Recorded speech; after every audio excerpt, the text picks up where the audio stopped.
In this video, we are going to take a look at the practice problems on slide 23 of your e-notebook. Okay, so if you're not there already, you can get your e-notebook open. Pause this video while you do that so that you can follow along. Okay, the questions, there's 8 questions at the top of your page where you're supposed to convert the following measurements to the metric units shown. So, for example, in number 1, you have a distance of 2 kilometers, and you're asked to convert that distance into meters, centimeters, and millimeters. Okay, so we're going to use our conversion chart. So if we're at kilometers and trying to get to meters, okay, we're going down 3 steps here. Okay, every time we go down a step, you're going to multiply by 10, which means you're moving the decimal point to the right. Okay, to make the number bigger, right? If we're multiplying by 10, we need to make the number bigger. So we're going to move that decimal point to the right. That makes the number bigger. So we take 2 and we multiply it by 10 3 times, or move that decimal place to the right 3 times. And we took the decimal place from right after the 2, 3 spots over to the right. Okay, if you don't have a number there already, you need to add zeros. Okay, so 2 kilometers would be 2,000 meters. Okay, so now we're in meters. Okay, we've made our way to meters. And now I'm supposed to convert that into centimeters. So I'm going down 2 more steps, which means I need to add 2 more zeros. I'm multiplying by 10 2 more times. Okay, that gives me 200,000 centimeters. And finally, if I go from centimeters to millimeters, I'm going down 1 step, so I need to add 1 more zero. 3, 4, 5, 6. Okay, so I get 2 million millimeters. So that's the first problem. Second problem, we're in milliliters to begin with. We got 45 milliliters. And then I ask you to convert to centiliters first, then liters, then kiloliters. Okay, so centiliters, we're going up 1 step, which means we divide by 10 1 time, right? Because we went up 1 step. We need to move our decimal place to the left if we are dividing by 10, because that makes our number smaller. Okay, so in 45, my decimal place is initially right here. I move it 1 spot to the left. So what I end up with is 4.5 centiliters. Okay, now I'm in centiliters, and I need to convert that into liters. Okay, that means I go up 2 steps, which means I need to move that decimal place left 2 more times, or divide by 10 2 more times, so 0.045.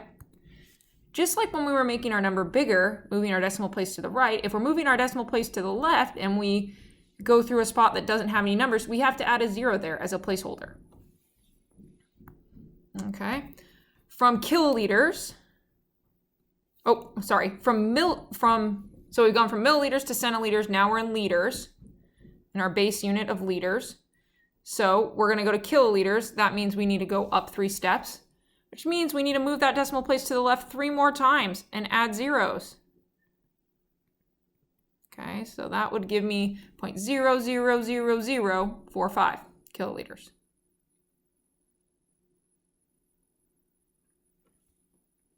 Okay, so moving on to the next example. And hopefully by the end of this video, you'll kind of see how this chart works. I will give you this chart on quizzes for physical science class. So if we have 90 grams, so now we're starting in the middle here, and we want to get to kilograms. We're going up 3 steps, which means we need to move our decimal place to the left 3 times. If it starts here, 1, 2, oops, and I got to fill in my 0 there, so I'll be 0.090 kilograms. Okay. So I could start at kilograms, but my grams, my base unit of grams, is actually closer to the centigrams. So let's stick with converting from 90 grams to centigrams. Okay, so to do that, I need to go down 2 steps, which means I need to multiply 90 by 10 twice. So I add 2 zeros, and I get 9,000 centigrams. Okay, and then to go from centigrams to milligrams, I'm going down 1 additional step, so I need to add a 0 because I'm multiplying by 10 1 more time. There we go. So I get 90,000 milligrams. Okay, continuing through our examples. 36 minutes to an hour. Well, minutes to hours and seconds aren't base 10, or like we're not just multiplying or dividing by 10, because we have 60 minutes an hour in an hour. Okay, so if we have 36 minutes and we're trying to convert into hours, we know 1 hour is 60 minutes, which means I need to take 36 divided by 60, which ends up being 0.6 hours.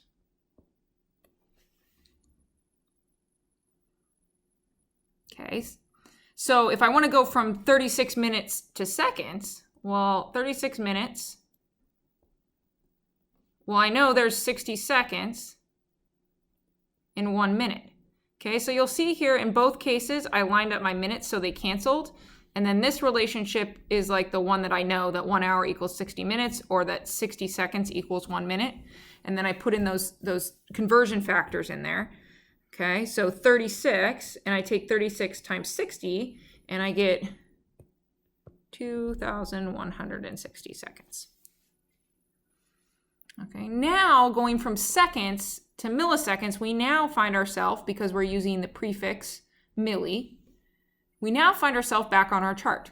So I'm trying to go from seconds to milliseconds, which means I'm going down 3 steps.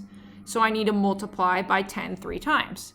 So I got 2,160 times 10 3 times gives me 2,160,000 milliseconds. I didn't really give myself enough space there, did I? Okay, so that is a time example. Okay, we just have a couple more. These ones are shorter. So we have 50 millimeters, and we're trying to get to centimeters. We're going up 1 step, so we need to divide by 10 one time. So 50 millimeters is going to be 5.0 centimeters. Okay, we have 12.7 kilometers, and we're trying to get to meters for number 6, which is down 3 steps. So I need to multiply by 10 3 times. So I have 12,700 meters. Okay.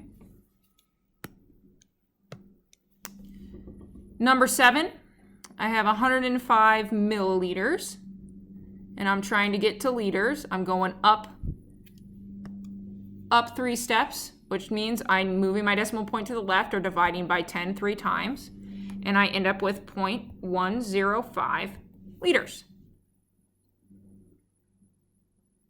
Okay, and finally, the last example, we're in 0.015 kilograms, and I'm trying to get to grams, so I need to multiply by 10 3 times. Okay, so that will give me 15 grams. So that's the first part of your ENB slide 23, and then you have some kind of fun estimation metric questions that I give you for the second part, and you can do those on your own. Feel free to, if you need to Google anything, that's totally fine in this distance learning environment. You can learn a lot from just looking up your questions online. So I hope this was helpful. Again, this was ENB slide 23, and make sure your notebook is filled in because it will be turned in and graded next class.